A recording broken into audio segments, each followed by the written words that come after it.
Retire as champion! Hello there.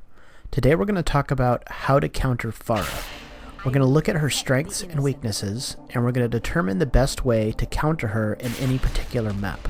Pharah's unique skill set has really set her aside from the other heroes, and she has the ability to really keep an enemy team honest.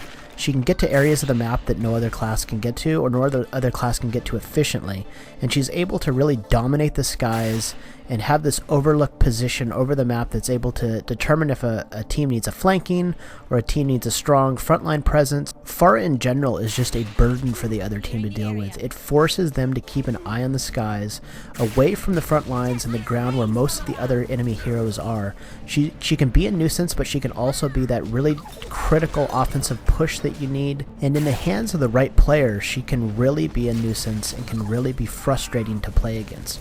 So we're going to take a look at the best way to counter her. In order to best deal with Pharah, we really have to understand her resource pool. On face value, she has the resource of fuel for her jump jets. This makes it so she can't stay in the air forever. She has to find perches or rooftops in order to recharge her fuel for a brief second. This is part of the reason why she's so dominant in maps like Dorado or Temple of Anubis. There's plenty of places for her to land and recharge those jump jets. She can pop in and out of combat. She can hide. There's plenty of places for verticality and hiding spots. The amount of advantageous verticality in Dorado in particular has led to this kind of meta forming where teams were even running two Pharahs consistently on even offense and defense, really, because she has so many hiding places. She can get to areas of the map that no other class can really get to, and she's able to flank in just unique and interesting ways in that particular map. But to really get into the nitty-gritty of Pharah, we have to learn what her hidden resources are in combat. So when I say hidden resources, I mean things that aren't obvious. They're intuitive but not completely obvious. There's no UI element for them. These two hidden resources are height distance and splash damage. Height distance takes into account Pharah's ability with her jump jets to give her some space against many different heroes. Certain heroes are limited to close range, certain ultimates are limited to a narrow area of the map, and certain abilities are ground-based, like Junkrat's Riptire or Mines. I would argue that Pharah's distance from her target or her height off the ground gives her an advantage over almost half the abilities in the game. And when you combine this with her other hidden resource, splash damage, it makes it so that her rockets are not just damage on face value. The floors, the walls, tight spaces are all weapons as well.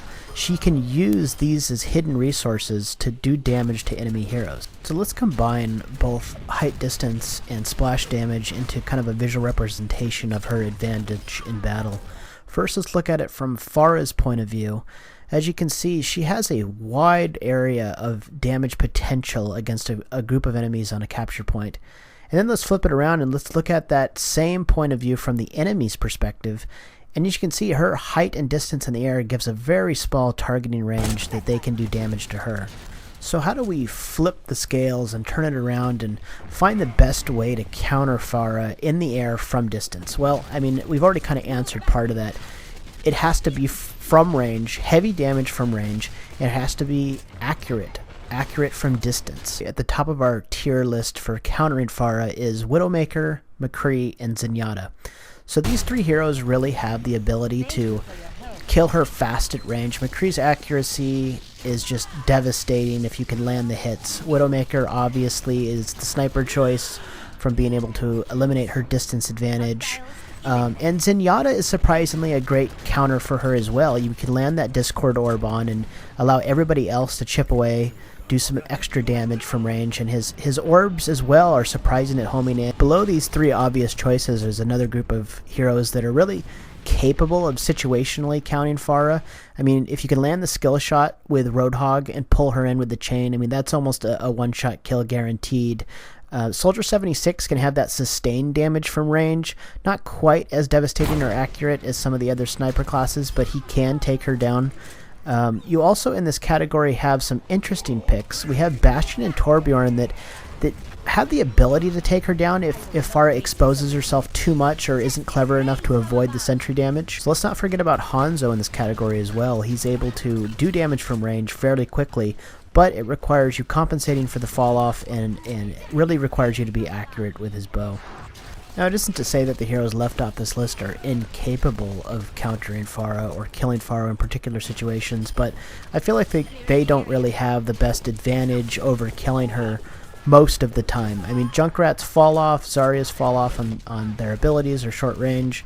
Symmetra's projectiles are too slow. You know, Reinhardt is really limited by range as well as Reaper. So to recap, if their team is running a really devastating Pharah that's just decimating your team, or running two Pharahs that are really working in tandem to cause you difficulty and really disrupt things, it's probably best that you have a McCree, Widowmaker, or Zenyatta on your team to give them trouble back, to force them on their heels and not allow them to get all this verticality and advantageous spacing in the map. And really, for any hero playing against her, know her weaknesses. Know that she has to land to recharge those jump jets at a certain point. Know that she has a long reload animation after she fires all her rockets. Know that her ultimate forces her to stop in the air and makes her a vulnerable target.